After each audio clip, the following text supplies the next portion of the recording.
Fala, meus amigos, boa noite. Tomando aqui uma cervejinha artesanal para falar justamente disso. Todo mundo já está sabendo o que está acontecendo aí com a cervejaria tal, lá de Minas Gerais. Isso daí não é novidade, não é sobre isso que eu quero falar também. O que eu quero falar nesse vídeo aqui é sobre os processos cervejeiros, porque eu estou ouvindo muito boato mesmo, e nem só sobre a cervejaria, que não é isso que eu, não é nesse mérito que eu quero entrar. Vamos tratar sobre como fazer cerveja, para evitar esses blá blá blás por aí. Acompanhe aí.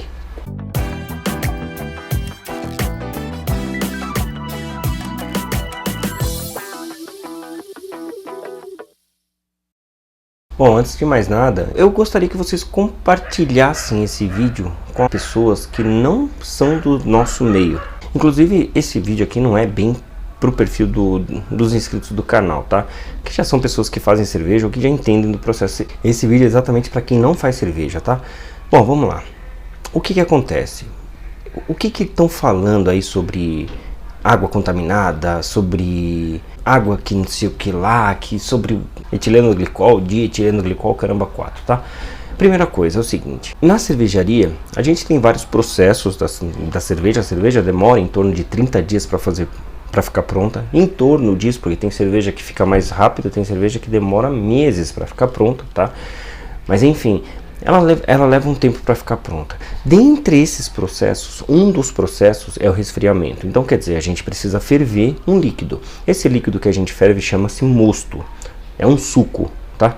Como se fosse um suco bem adocicado, e a gente precisa ferver isso. Para que a gente ferve? Para esterilizar ele e para mudar algumas coisas que a gente precisa. Depois que a gente termina a fervura, que isso daí fica fervendo por algum tempo, geralmente 1 hora, não é regra, mas geralmente 1 hora, depois a gente tem que resfriar isso daí o mais rápido possível para ali, numa determinada temperatura, que pode variar de 25 até 12 graus, 10 graus, tá? O mais rápido possível. Então quer dizer, estou fervendo e tenho que mandar o mais rápido possível para uma temperatura fria.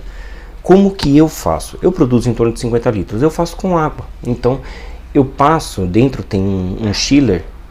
Eu vou deixar a foto aqui do lado, que é um resfriador. Eu mergulho isso lá naquele líquido quente e fico passando água da torneira por ele. A água da torneira passa pelo chiller, né, e sai. A água da torneira não tem contato com a cerveja em si, com o mosto, na verdade. Não vamos falar cerveja para ficar fácil. Não tem contato. Então ela vai passando, ela vai roubando calor e ela vai esfriando. Quando chega na temperatura que eu quero, eu mando no fermentador e eu fermento. Beleza. Só que eu faço 50 litros. Uma cervejaria faz 1.000 litros, 5.000 litros, 10.000 litros, dependendo da produção.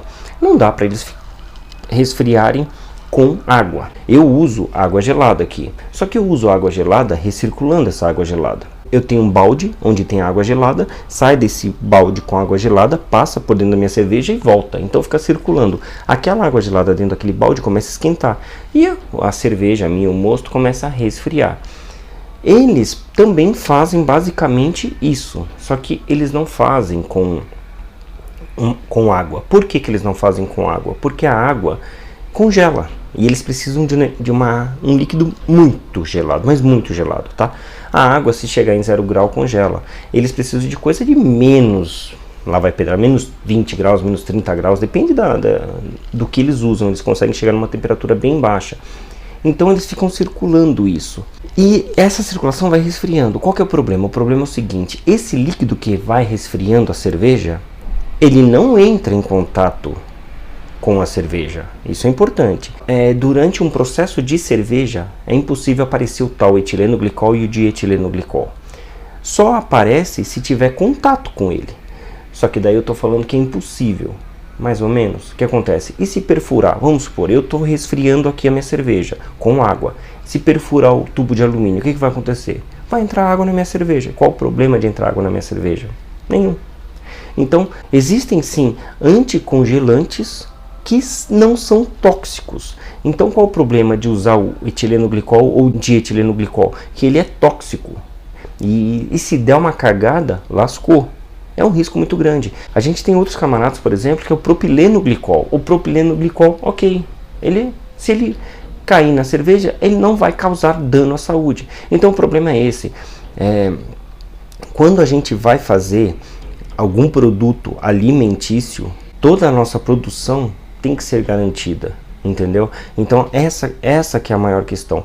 O que eu quero dizer, por exemplo, se a cervejaria X fizer da forma correta, usando produtos atóxicos, garantindo a sanidade de toda a produção, não tem problema nenhum. Ele pode usar o que ele quiser, desde que ele garanta essa sanidade. Agora, como é que eu vou garantir que o meu tubo, ou o meu resfriador, ou o meu fermentador não vá ter um problema algum dia e vazar esse camarada que eu estou usando como anticongelante para dentro da cerveja? Isso eu não posso garantir, entendeu? Então é uma loucura muito grande. Não estou falando que é o caso deles, tá? Eles disseram que eles não utilizam, tá? Mas o que eu quero dizer é referente ao meu caso, que tem gente que está com medo de tomar minha cerveja. Então, galera, não tem como. A cerveja que eu faço não tem como. A fermentação que ocorre quando eu resfrio a cerveja, coloco no fermentador e ele fica resfriando lá, ela pode trazer sabores ruins porque eu errei na fermentação, mas não tem nada a ver com coisas tóxicas. Isso é impossível. Outro momento que se usa esse cara aí, esse anticongelante, é durante a fermentação, porque durante a fermentação é o momento que eu tenho que manter a minha cerveja ali, o meu mosto, numa determinada temperatura. Então eu tenho que ficar resfriando aquilo. Os tanques ficam fora, são aqueles tanques gigantescos que ficam fora das cervejarias. Então imagina aquilo lá pegando sol. E as cervejas, essas por exemplo que nós tomamos aí, elas não podem chegar numa temperatura ali de 25 graus, 28 graus. Não pode, elas têm que ser controladas em uma determinada temperatura, que daí varia de cervejaria para cervejaria, porque elas querem um resultado diferente. Então 10 graus, 12 graus, 14, 15, aí varia demais. Mas enfim, se o mestre cervejeiro diz que tem que ficar em 14,5 graus, tem que ficar em 14,5 graus. E esse resfriamento, como é que é feito? Novamente com o anticongelante. Então é esse tubo que fica passando em volta do fermentador. Então a gente vê um fermentador bem gordão em volta, mas na verdade ele não é gordão daquele jeito, ele é mais estreitinho.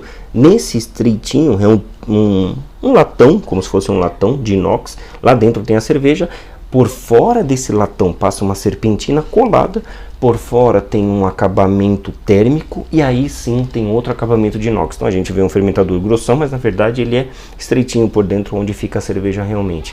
E esse tubo que passa esse anticongelante, que daí o pessoal, tem gente que usa álcool ok, não álcool de posto, galera. Faz uma mistura de álcool com água ou alguma coisa, ou então o propileno glicol ou outro anticongelante aí que não seja tóxico. E ele fica passando por fora, ele não entra em contato. Mas e se der cagada? Não tem problema algum. Eles vão perceber isso. Onde fica armazenado esse líquido gelado é chamado um tanque. É um tanque que tem um monte de líquido gelado daquele lá. E lá dentro, tem um compressor que fica baixando a temperatura, controlando a temperatura daquilo, certo? Então fica em menos, lá vai pedrada. E ele fica circulando por toda a cervejaria, resfriando cada fermentador e voltando. Ele faz isso o tempo todo. Esse tanque, ele não baixa o volume, ele não muda o volume. Então tem alguns que já tem sensor de nível. Então, por exemplo, começou a aumentar o nível dali. Ué, da onde que está vindo esse líquido? Algum fermentador deu pau. E ele vai disparar um alarme. E aí o responsável vai verificar qual foi o fermentador que deu esse problema, tá? Só que mesmo assim, não é tóxico. Só que daí eles vão anular ali a fabricação. Por quê? Porque esse camarada vai alterar o sabor, vai alterar o produto final. Não vai ser a cerveja que eles querem. E quando os caras trabalham em fábrica, eles trabalham em série. Eles querem repetir a receita exatamente. Qualquer produto que vier de fora, muda. Da mesma forma que, se baixar o nível, subir, eles vão perceber.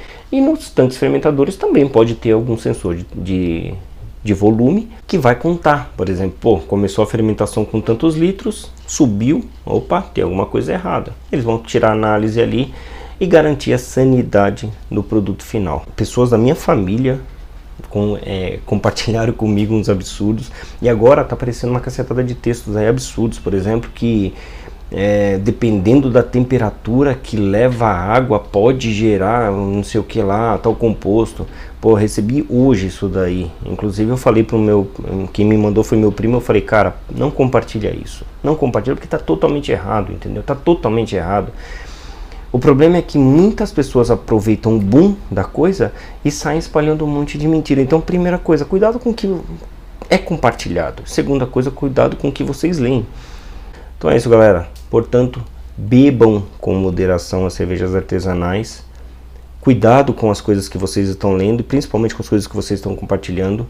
Tem muita baboseira mesmo nesse mundo. Compartilhe esse vídeo com quem não conhece sobre cerveja. Se você quiser saber como é que faz uma cerveja, eu vou deixar esse link aqui, que é um dos vídeos que eu tenho fazendo a cerveja. Eu tenho um monte aí. E aí vocês vão ter noção de como é que faz a cerveja e vocês vão entender os momentos que são feitos os resfriamentos. E esses resfriamentos, por exemplo, no meu caso é feito com água e depois é feito na geladeira. Não tem contato com nada. Legal? Isso aí. Tô tomando a minha cervejinha artesanal e vou bebê-la até o fim. Cheers!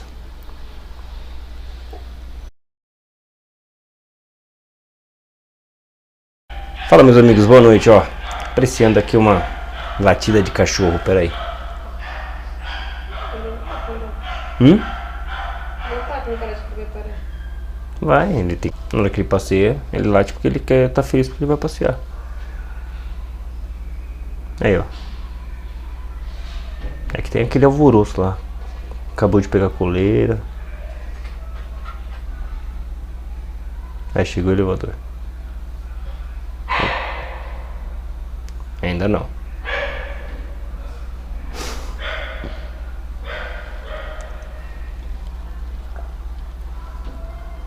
Abre logo os portões dos cachorros aí, pô. O problema dele é portão fechado. Tem cervejaria também que usa corante nesse camarada para identificar, e também eles têm que acompanhar o volume. Tem volumes, tem um tanque que esses daí são Tem.